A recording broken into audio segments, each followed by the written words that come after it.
Hi everyone, my name is Nidhi Bhatnagar and welcome you all in this channel. तो करो super fast revision जल्दी से। Chapter the interview का एक एक लाइन एक एक वर्ड आपको यहाँ क्लियर किया जाएगा। कुछ भी मैं नहीं छोड़ूंगी, स्पीड होगी सुपर फास्ट, बिकॉज मैं ये मान के चल रही हूँ कि आप ये चैप्टर केवल यहाँ रिवाइज करने आए हो।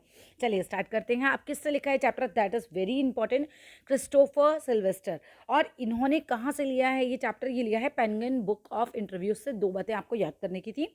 अब आते हैं मेन पार्ट पे। चैप्टर दो पार्ट्स में, पार्ट वन हम पढ़ते हैं पहले। सिंस इट्स इन्वेंशन, इट्स क्या है यहाँ पर? इंटरव्यू। जब से इंटरव्यू का इन्वेंशन हुआ है तब से लिटिल ओवर 130 ईयर्स हम कह सकते हैं, 130 साल हो गए हैं इंटरव्यू को इन्वेंट हुए। और ये 130 साल कब हुए थे? जब ये चैप्टर लिखा गया है। क्लियर है ना? The interview has become a common place of journalism. Interview जो है जर्नलिज्म में एक बिल्कुल आम बात हो गई है। जर्नलिस्ट जो है जनरली लोगों के इंटरव्यू लेते रहते हैं। टुडे ऑलमोस्ट एवरीबडी, हम आज अगर बात करें लगभग हर आदमी हु इज़ लिटरेट, जो पढ़ा लिखा होगा, will have to read an interview. उसने ज़रूर इंटरव्यू पढ़ा होगा at some point of their life, अपनी ज़िंदगी के किसी न किसी पार्ट में। While from other point of view अगर हम बात करते हैं तो सेवरल थाउजेंड सेलिब्रिटीज़ जो हैं वो इंटरव्यूड हुई होंगी, उन्होंने इंटरव्यू दिया होगा। सम ऑफ देम रिपीटेडली, और किसी किसी ने तो कई कई बार इंटरव्यू दिए होंगे। So it is hardly surprising, ये बहुत ही हार्डली सरप्राइजिंग बात है that opinions of the interview जो हैं और उसके फंक्शंस, उसके मेथड, उसके तरीके, फंक्शन मतलब काम, मेथड मतलब तरीके, और उसके मेरिट्स मतलब गुण जो है वो वरी कंसीडरेबली, यानी कि लोगों के लिए अलग अलग होंगे। कोई कहेगा कि इंटरव्यू अच्छी चीज़ है, कोई कहेगा ख़राब चीज़ है, मतलब किसी के लिए कैसा, किसी के लिए कैसा। तो वरी कंसीडरेबली मतलब सबके लिए अलग अलग है। Some might make quite extravagant claim. अब कुछ लोग जो है काफ़ी बढ़ा चढ़ा कर ये बात करते हैं, एक्स्ट्रावेजेंट क्लेम करते हैं, एक्स्ट्रावेजेंट दावा करते हैं। For it as being in its highest form, कि अगर इंटरव्यू जो है अपनी हाईएस्ट फॉर्म में है, यानी कि अगर सबसे बढ़िया अच्छा इंटरव्यू अगर होता है तो ये सोर्स है ट्रुथ का एंड इट्स प्रैक्टिस। और जो इसकी प्रैक्टिस है ना इंटरव्यू लेने की, दैट इज़ एन आर्ट। ये एक कला है। आप इंटरव्यू ले रहे हो, वो सामने वाले से उसके मन की सारी बातें निकलवाना एक कला है। अदर्स, यूजुअली सेलिब्रिटीज़ जो हैं हम बात कर सकते हैं, who seen themselves as its victim. और सेलिब्रिटीज़, काफ़ी सारी सेलिब्रिटीज़ अपने आप को इंटरव्यू का शिकार मानती हैं। वही कहती है हमारी पर्सनल लाइफ में दखल अंदाजी है, भाई क्यों पूछ रहे हो हमसे हमारी बातें। माइट डिस्पाइज, उनको नफरत हो जाती है, घृणा हो जाती है इंटरव्यू से, as an unwarranted intrusion. Unwarranted intrusion मतलब होता है कि आप किसी की लाइफ में बिना उसकी परमिशन के अनुचित हस्तक्षेप कर रहे हो, ज़बरदस्ती का घुस रहे हो। ठीक है।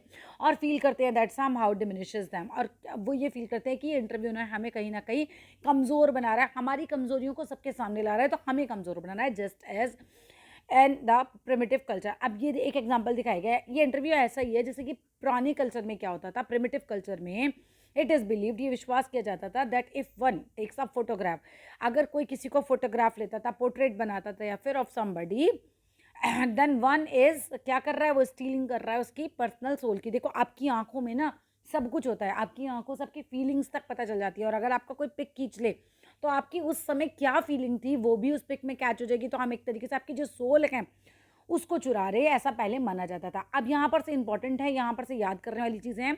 वीएस नॉयपॉल जो थे वो फील करते थे that some people are bounded by interviews, कि कुछ लोग तो इंटरव्यू से घायल हो जाते हैं एंड लूज कर देते हैं अ पार्ट ऑफ देमसेल्फ, अपना ही एक पार्ट लूज कर देते हैं। लुइस कैरॉल यहाँ पर ये सोचते थे, 1.2 पॉइंट करके याद कर लेना। लुइस कैरॉल जो थे वो सोचते थे, जो क्रिएटर है ना लुइस कैरॉल, वो है एलिस इन वंडरलैंड के, and was said to have had just a horror of the interview. उनको तो पता है क्या था भैया, लुइस कैरॉल जो थे, जो एलिस ऑफ वंडरलैंड के राइटर थे, वो बहुत ज़्यादा डरते थे इंटरव्यू को, उनको हॉरर था इंटरव्यू से। एंड नेवर कंसेंटेड, कंसेंट होता है सहमति देना, हामी भरना, भाई इंटरव्यूड होने की यानी कि इंटरव्यू देने की उन्होंने कभी सहमति ही नहीं भरी। एंड वॉज इट्स हॉरर, ये तो भाई उनके लिए एक डर की बात थी, ऑफ बीइंग लायनाइज्ड, कि लोग उन्हें बहुत ज़्यादा ही फेमस कर दें, बहुत लायनाइज्ड कर दें, नहीं चाहते थे वो इतना महिमा मंडल अपना। विच मेड हिम दस रिपैल, और इसकी वजह से, क्योंकि वो नहीं चाहते थे ज़रूरत से ज़्यादा फेमस होना, तो इस चीज़ का वो विरोध किस किस का करते थे, मतलब रिपेल, बच रहते, किससे बचते थे, वे वुड बी एक्विंटेंसेस, अपने जान पहचान वाले लोगों से बचते थे, इंटरव्यूअर्स से बचते थे। और परसिस्टेंट पिटिशनर कौन होते हैं, जैसे हम कहते हैं ना, लोग आ जाते हैं पीछे, आप हमें अपना साइन दे दो, ऑटोग्राफ दे दो, उनसे भी ये बच के चलते थे, लगातार जो अनुरोध करते हैं for autograph. And he would afterwards relate करते हैं the story of a success को, कि भाई मैं पता है क्यों सफल हुआ अपनी ज़िंदगी में, इन साइलेंसिंग, क्योंकि मैं इंटरव्यू नहीं देता था, चुप रहता था, दूर रहता था इन लोगों से, ऑल सच पीपल से।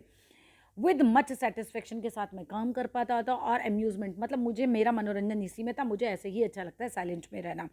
रुडयार्ड किपलिंग यहाँ पर लिखते हैं, किपलिंग एक्सप्रेस करते हैं एंड इवन मोर कंडेमनेटरी एटीट्यूड, मतलब वो तो इसका और ज़्यादा ही खंडन करते हैं। कंडेमनेटरी मतलब होता है किसी चीज़ का विरोध करना, तो वो उनका क्या मानना था, बिल्कुल मतलब इसकी बुराई करते हैं, हम कह सकते हैं एक तरीके से बुराई वाला था इनका तो attitude toward the interviewer.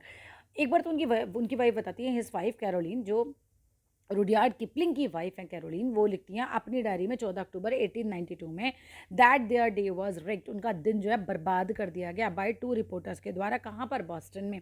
She reports her husband as saying to the reporters, वह अपने पति द्वारा पत्रकारों को कही गई बातों के बारे में बताती हैं। क्या कहती हैं? उन्होंने क्या कहा था, उनके पति ने क्या कहा था, why do I refuse to be interviewed, कि भाई मैं इंटरव्यू क्यों नहीं देता हूँ, तो बिकॉज इट इज़ इमॉर्टल, क्योंकि रुडयार्ड किपलिंग ये मानते थे कि ये एक इमॉरल बात है, नॉट इमॉर्टल, इमॉरल बात है, अनैतिक बात है, मतलब एक गलत बात है, इट इज़ अ क्राइम, ये तो एक जुर्म है इंटरव्यू लेना किसी का, just as much of as a crime as offence against my person as an assault, मतलब एक तरीके से असॉल्ट की तरह है, ये क्राइम की तरह है, एक असॉल्ट होता है हमला, and just as much merits punishment, और ये एक दंडनीय अपराध होना चाहिए इंटरव्यू लेना। It is cowardly and vile, ये बहुत कायरतापूर्ण काम है, ये वेल एक घृणा वाला काम है, घृणित काम है, बहुत गंदा घिनौना काम है। No respectable man would ask it, कोई भी रिस्पेक्टेबल आदमी आपसे इंटरव्यू के लिए नहीं बोलेगा, मच लेस गिव इट, और बहुत कम लोग इसको देंगे। येट किपलिंग जो है हैड हिमसेल्फ परपिलेटेड, परपिट्रेटेड का मतलब होता है उन्होंने भी ये पाप किया, परपिट्रेटेड का मतलब होता है पाप करना। क्या पाप किया? सच एन असॉल्ट, ये वाला हमला उन्होंने किस पे किया था? मार्क ट्वेन पे, यानी कि इन्होंने मार्क ट्वेन का इंटरव्यू लिया था only a few years before. अब H.G. वेल्स क्या कहते हैं इन एन इंटरव्यू इन 1894, वो रेफर करते हैं टू बी इंटरव्यूइंग ऑडियल, वो अपने इंटरव्यू की पीड़ा को बताते हैं, but was a fairly frequent interview, यानी कि वो इंटरव्यू देते रहते थे फ्रीक्वेंटली। एंड 40 ईयर्स लेटर उन्होंने क्या किया, इंटरव्यू खुद किया, किसका? जोसेफ स्टालिन का। सॉल बिलो जो थे, who has consented to be interviewed, जिन्होंने सहमति दी थी इंटरव्यू की ऑन सेवरल ओकेजन्स पे, नेवरदीलेस फिर भी वंस डिस्क्राइब्ड, एक बार डिस्क्राइब करते हैं interviews as being like thumb prints on the windpipe, ऐसा लगता है जैसे उनका गला घोट रहा हो, गले पे थंब प्रिंट, मतलब एक तरीके से निशान पड़ गए हो, आपके गले पे उंगली रख दी हो, किसी ने दबा दी हो विंड पाइप। दिया उन्होंने इंटरव्यू बहुत बार, लेकिन वो भी इंटरव्यू के लिए गलत ही बात बोल रहे थे basically. Yet despite the drawbacks, अब ये येट हम ये मानते हैं फिर भी इंटरव्यू के बहुत ज़्यादा ड्रॉबैक्स हैं, इट इज़ सुप्रीमली सर्विसेबल, लेकिन फिर भी हम ये बोल सकते हैं ये काफ़ी ज़्यादा सर्विसेबल है, यानी कि काफ़ी यूजफुल है ये those days more than at any other time, किसी भी और समय से ज़्यादा। Our most vivid impression of our contemporaries are, देखो विविड इंप्रेशन का मतलब होता है हमारी क्लियर इन्फॉर्मेशन जो हमें मिलती है, हमारे कंटेम्प्रेरीज का मतलब होता है हमारे समकालीन, जैसे मैं आज की टीचर हूँ तो इस समय की जो टीचर्स होंगे उनके बारे में मुझे कैसे पता चलेगा? इंटरव्यूज से पता चलेगा, ठीक है। कंटेम्प्रेरी लोगों के बारे में पता चलता है एज थ्रू इंटरव्यूज हमें पता चलता है। डायनेस बायरन बोलते हैं, उन्होंने लिखा कि almost everything of moment reaches us, मतलब जब इंटरव्यू चल रहा था तो मतलब उस मोमेंट की हर बात हम तक पहुंच जाती है थ्रू अ मैन, एक आदमी के द्वारा जो आस्किंग क्वेश्चन कर रहा है दूसरे आदमी से। बिकॉज ऑफ दिस, इसी कारण से the interviewer holds a position, interview के पास जो इंटरव्यू ले रहा है उसकी ऐसी पोजीशन होती है बिल्कुल अनप्रेसिडेंटेड, भाई मतलब उसके पास अभूतपूर्व शक्ति आ रही है, आपके मन की बात निकलवा सकता है, इन्फ्लुएंस आप पे प्रभाव डाल सकता है। अब आते हैं इसके पार्ट 2 पे, फटाफट से पार्ट 2 की तरफ बढ़ते हैं। I am a professor who rights novels on Sunday. Umberto eco जो थे एक नॉवेलिस्ट थे, एक प्रोफेसर थे, और वो यही लिखते हैं कि मैं एक ऐसा प्रोफेसर हूँ जो संडे को जो है वो अपने नॉवल लिखता हूँ। The following is an extract, ये जो आपको पार्ट दिखाया जा रहा है ये एक एक्सट्रैक्ट, एक पार्ट है फ्रॉम एन इंटरव्यू, एक इंटरव्यू का जो कि अम्बर्टो ईको का हुआ था। द इंटरव्यूअर कौन है? मुकुंद पद्मनाभन है, और ये कहाँ मतलब कौन सा अखबार के लिए लिखते हैं? द हिंदू। अम्बर्टो ईको एक प्रोफेसर हैं यूनिवर्सिटी ऑफ बलोगना की, जो कि कहाँ पर है? इटली में, बहुत बड़ी यूनिवर्सिटी है और काफ़ी अच्छी यूनिवर्सिटी मानी जाती है। Had already acquired a formidable reputation, और इनकी काफ़ी ज़्यादा फॉर्मिडेबल रेपुटेशन है, मतलब कि बहुत ही शानदार इनकी रेपुटेशन है एज अ स्कॉलर के रूप में, एक विद्वान के रूप में। फॉर एज आइडियाज़ किस चीज़ के ऊपर? सिम्योटिक्स के ऊपर, मतलब ये साइन लैंग्वेज पे काम करते हैं, उसके बारे में लिखते हैं, उसके बारे में उसको एक्सप्लेन करते हैं। लिटरेरी इंटरप्रिटेशन, मतलब जैसे जो लोग लिख कर चले गए, मान लीजिए किसी पोइट ने पोइट्री लिखी है, अब उसका क्या मतलब निकल सकता है, इस तरीके से इंटरप्रिटेट करने वाले हैं। और मेडिवल एस्थेटिक्स के बारे में लिखते हैं, सौंदर्य शास्त्र के बारे में लिखते हैं। 3 पॉइंट याद कर लो, क्या क्या लिखते थे? देखो, सीमियोटिक्स के बारे में लिखते थे, दूसरा लिटरेरी इंटरप्रिटेशन करते थे, और तीसरा मेडिवल एस्थेसिस के बारे में लिखे। बिफोर ही टर्न, और ये तब तक लिखते थे जब तक कि उन्होंने क्या लिखना नहीं शुरू किया था, फिक्शन यानी काल्पनिक कहानियाँ लिखना नहीं शुरू किया था।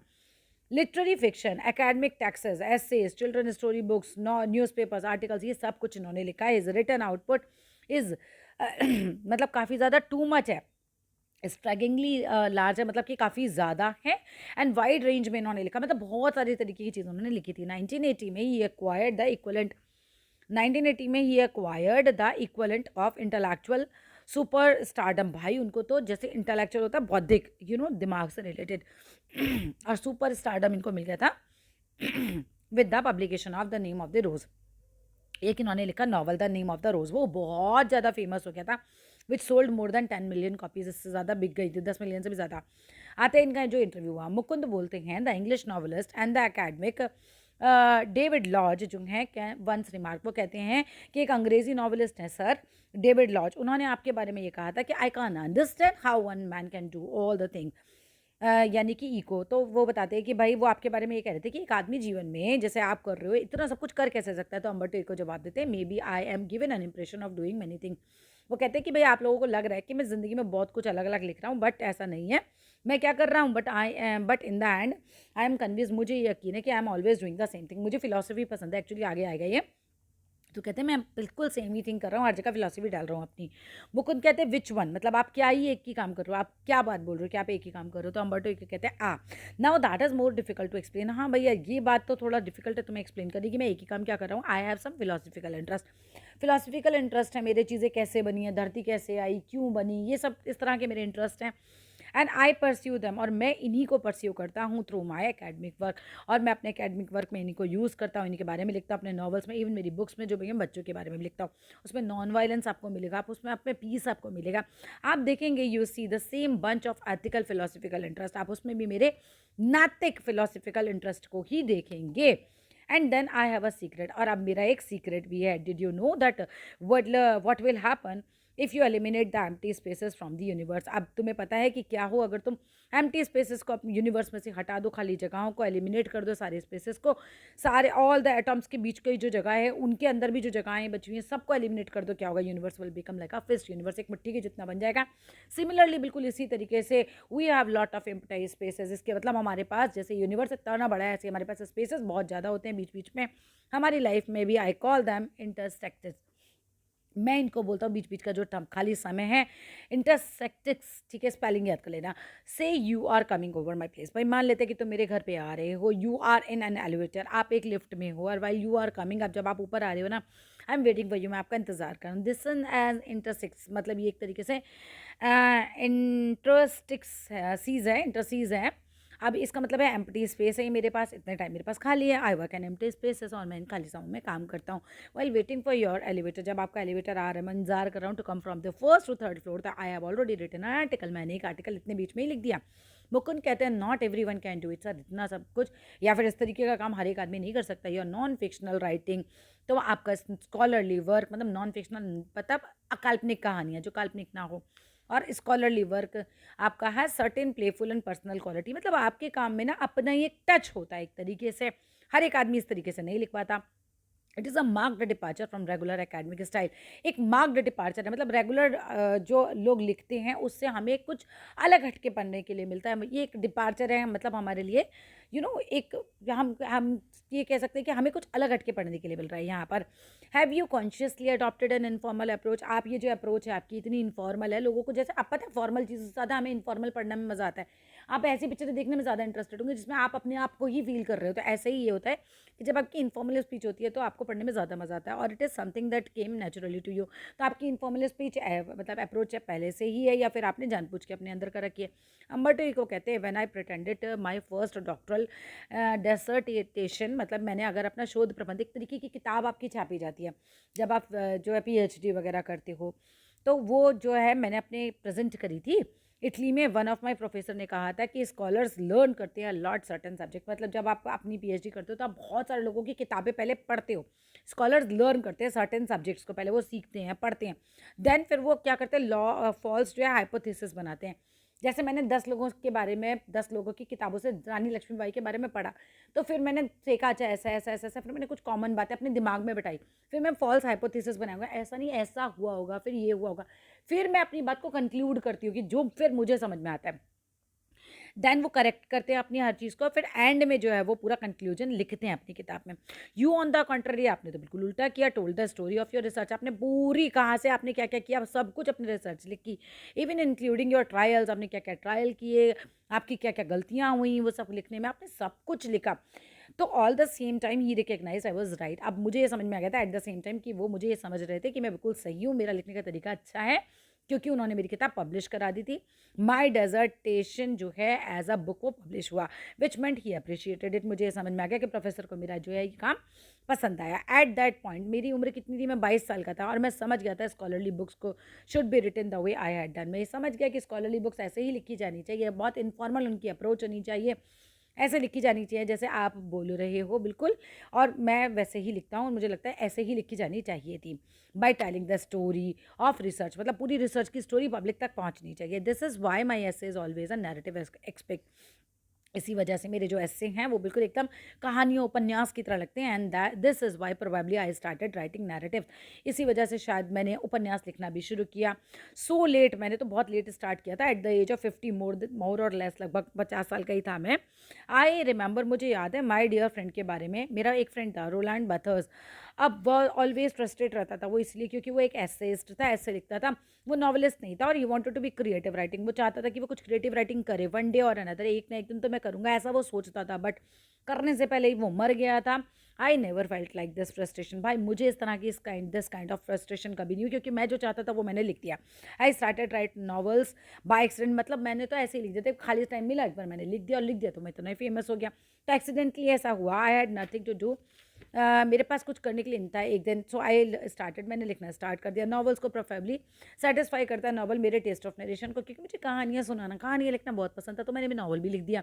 मुकुंद कहते हैं, टॉकिंग अबाउट नॉवल, अगर हम नॉवल की आपकी बात करें, from being a famous academic you went on becoming spectacularly famous. अब आप ना एक नॉवलिस्ट की तरह, मतलब आप हो तो एकेडमियन, एक शिक्षाविद हो, है ना, आप उसमें फेमस तो हो, लेकिन आप बहुत शानदार रूप से जो है एक नॉवलिस्ट के रूप में फेमस हुए। आपका पब्लिकेशन हुआ द नेम ऑफ द रोज़ का, जो आपने लिखी थी। आपने 5 नॉवल लिखे, अगेंस्ट आपने स्कॉलरली वर्क जो किया नॉन फिक्शन के, वो एटलीस्ट 20 किया। तो हम बट ये कहते हैं 20 नहीं किए, मैंने 40 किए हैं, लेकिन मैं इन 5 नॉवल से ज़्यादा फेमस हुआ।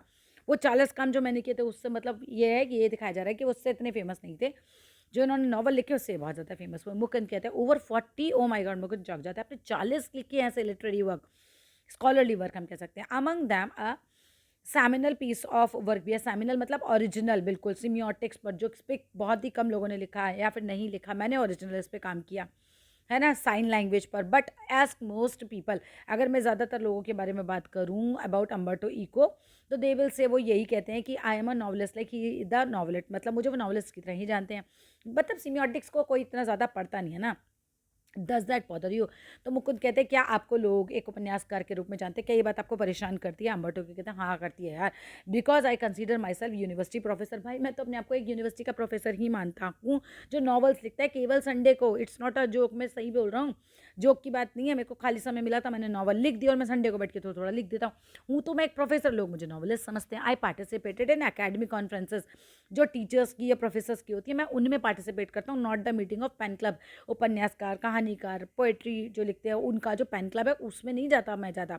आई identify my self with the academic community, मैं अपने आप को, अपनी पहचान जानता हूँ एकेडमिक कम्युनिटी के साथ। बट ओके इफ़ दे, यानी कि ज़्यादातर लोग have read only the novels, अगर वो केवल नॉवल्स पढ़ते तो ठीक है ना, फिर वो हंसने लगते हैं और अपने श्रग्स मीन्स कंधे उचकाते हैं। I know that my writing, by writing novels, मैं ये जानता हूँ नॉवल्स लिखने से I reach the larger audience, में बहुत ज़्यादा ऑडियंस तक पहुँच पाया।